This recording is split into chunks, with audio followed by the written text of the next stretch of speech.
17 বছর পরে আমরা আমাদের কেন্দ্রীয় অফিস সামনে আসতে পেরে মহান আল্লাহর শুকরিয়া আদায় করছি এবং এর মাধ্যমে ছাত্র জনতা সবাইকে আমরা ধন্যবাদ জানাচ্ছি তাদের অক্লান্ত পরিশ্রমের ফসল এটা।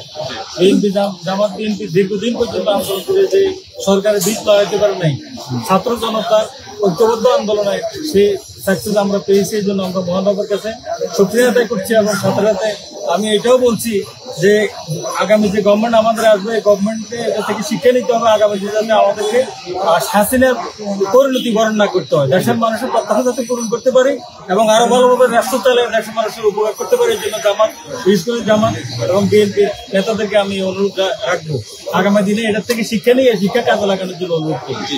আপনাদের কিন্তু আমি রয়েছেন যে তিনি কিন্তু বলছেন যে সারা দেশে যে অনেক বিভিন্ন জায়গায় সংখ্যালঘুদের উপরে কিন্তু হচ্ছে আপনারা পক্ষ থেকে কি বার্তা থাকবে তাদের প্রয়োজন কোনো নির্দেশ? আলহামদুলিল্লাহ, আপনি ঠিকই বলেছেন। আমাদের নেতৃবৃন্দ এবং ছাত্র নেতৃবৃন্দ বৈষম্য বিরোধী ছাত্ররা আগেই ঘোষণা দিয়েছে সংখ্যাগুরুর গুরু বলতে কোনো কথা নেই। এখানে যারাই বাস করে, যে ধর্মের লোকেরা বাস করে সবাই আমাদের ভাই, তাদের দেখাশোনা করে দায়িত্ব আল্লাহ দিয়েছে, রাসূল সাল্লাল্লাহু আলাইহি ওয়াসাল্লাম বলেছেন এবং আমরাও এটা ফলো করবো। আমরা যেখানে আছি সেখানে আমরা শক্তভাবে তাতে সংখ্যালঘুদের বাড়িকে পাহারা দিয়ে রাখতে পারি। আল্লাহ আমাদেরকে তৌফিক দেয়।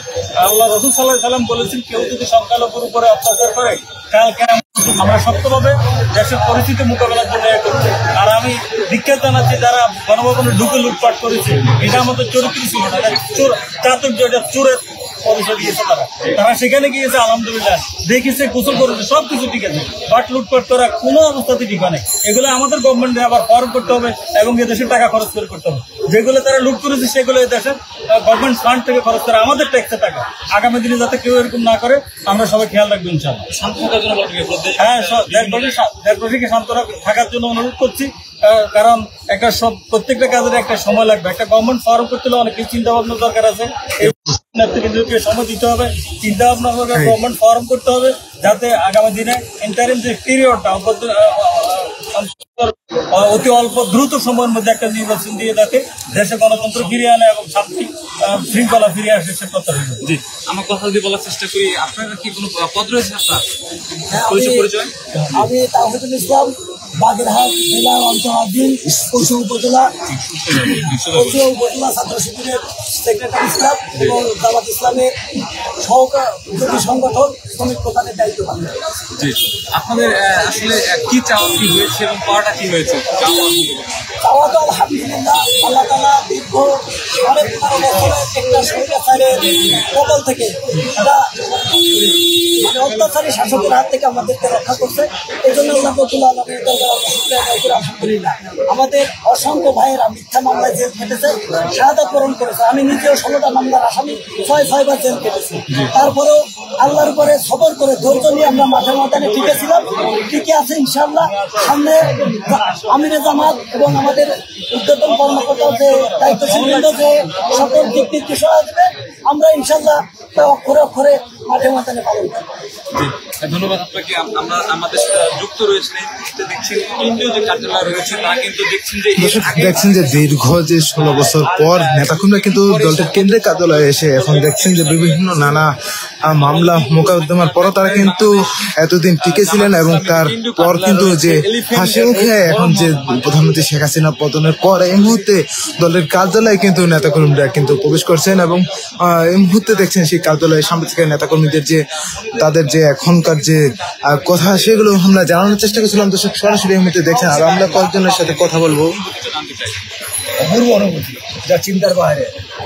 যে সরকার নাকি রাস্তা বাড়িতে এটা মৌলবাদ জামাত ইসলামী রাজাকার বলে ঘৃণা আমাদের চোখে দেখতো এবং কোথায় কোথায় রাজাকার বলতো আর গণমাতা বিরোধী বলতো, যুদ্ধ বলতো।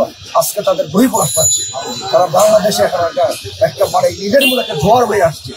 আমরা মনে করি অচিরে একটা সুষ্ঠু নির্বাচন যদি দেয়, গণতন্ত্রের পদ্ধতি দেয় এবং নিয়মতান্ত্রিক পদ্ধতি দেয়, তাহলে আল্লাহর দিন কায়েমের জন্য জামাত ইসলাম বাংলাদেশের বিকল্প নাই। আমি মনে করি বাংলাদেশের জামাত ইসলাম এবং ছাত্র শিবির বাংলাদেশের জন্য আশীর্বাদ শুরু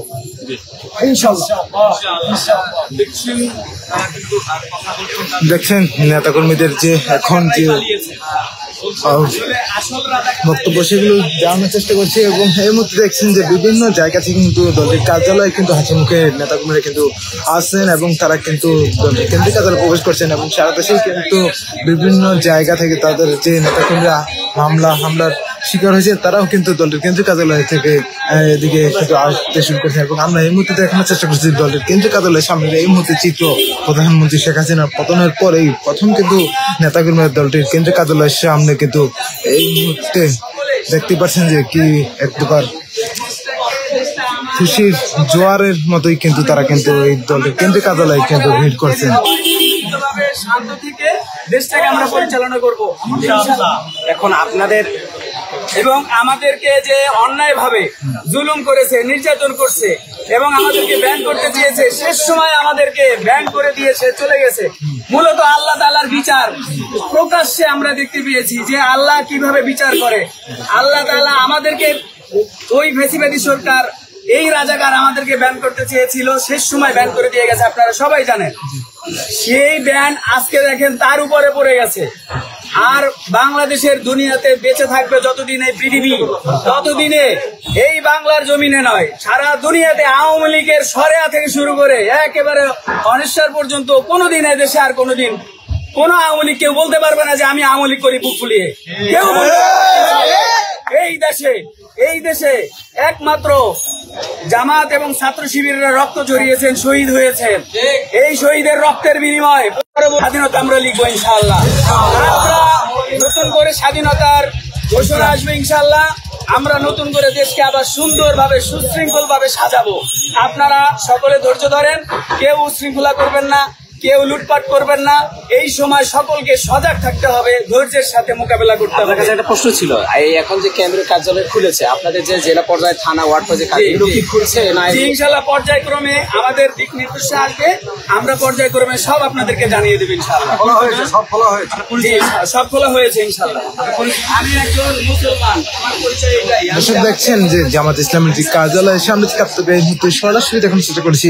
দীর্ঘদিন পর যে জামাত ইসলামের কার্যালয় খুলেছে, প্রধানমন্ত্রী শেখ হাসিনা পদত্যাগের পর তারা কিন্তু এই প্রথম দলের কেন্দ্রীয় কার্যালয়ে যে খুশি ভরা যে মন নিয়ে তারা কিন্তু এই কেন্দ্রীয় কার্যালয়ের সামনে কিন্তু উচ্ছ্বাসে ভিড় করছেন এবং দেখছেন কিন্তু হাসি মুখে তারা কিন্তু সকল নেতাকর্মীদের কিন্তু ধৈর্য ধারণ করে করার আহ্বান জানিয়েছেন এবং শীঘ্রই তারা কিন্তু আজ কিন্তু তারা যে কোনো ঘোষণা দেবেন নেতাকর্মীদের উদ্দেশ্যে। এবং এই মুহূর্তে দলটির কেন্দ্রীয় কার্যালয়ের সামনে থেকে দর্শক দেখানোর চেষ্টা করছিলাম সরাসরি। দেখছেন এই মুহূর্তে জামাত ইসলামের কেন্দ্রীয় কার্যালয় চিত্র। দর্শক সঙ্গে থাকবেন, যে কোনো খবর সবার আগে এবং আমাদের ফেসবুক পেজটি ফলো দিয়ে আমাদের সঙ্গে থাকবেন।